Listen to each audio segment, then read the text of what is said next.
السلام علیکم ورحمۃ اللہ وبرکاتہ۔ دوستو، امید کرتا ہوں انشاءاللہ سب خیر و عافیت سے ہوں گے۔ اللہ آپ سب کو خیر و عافیت سے رکھے۔ آپ کی خدمت میں گزارش ہے کہ اگر ابھی تک آپ نے ہمارا چینل سبسکرائب نہیں کیا تو ہمارا چینل ضرور سبسکرائب کریں اور ہماری ویڈیو کو لائک اور شیئر کریں، آپ کی بڑی مہربانی ہوگی۔ آج آپ کی خدمت میں ایک بہت پیاری دعا لے کر آئے ہیں۔ جب بھی ہم کھانا کھاتے ہیں تو اس کے بعد دو مرحلے ہمارے سامنے آتے ہیں۔ ایک تو خود ہم اپنے لیے دعا پڑھتے ہیں، الحمدللہ الذی اطعمنا وسقانا وجعلنا من المسلمین وکفانا وآوانا۔ ایک یہ ہے کہ ہم اپنے مہمان کے لیے، میزبان کے لیے جس نے ہماری مہمان نوازی کی ہے، اس کے لیے بھی دعا کریں۔ تو اس کے لیے بھی حدیث پاک میں مختلف طرح کے الفاظ آتے ہیں، تو میں آج آپ کو بہت جامع الفاظ بتانے لگا ہوں جس سے انشاءاللہ العزیز سامنے والے کا بڑا فائدہ ہونے والا ہے۔ یہ ضروری ہے کہ جب ہم کسی کے میزبان بنے، اپنے گھر والوں کو، اپنی ماں بہن جو ہمارے سامنے کھانا رکھتی ہیں، یہ ان کے لیے، اپنی فیملی کے لیے بھی ہم دعا کر سکتے ہیں۔ تو دعا کے الفاظ کچھ یوں ہیں: اللہم بارک لہم فیما رزقتہم واغفر لہم وارحمہم۔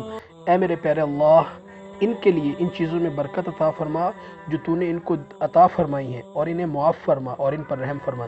یقیناً یہ بہت بڑی دعائیں ہیں۔ اللہ تعالیٰ یہ دعائیں ہم سب کے حق میں اور پوری امت کے حق میں قبول فرمائیں، اور اس کو زیادہ سے زیادہ لوگوں کے ساتھ شیئر کریں تاکہ یہ دعا زیادہ سے زیادہ ہمارے لیے صدقہ جاریہ بنے۔ آمین۔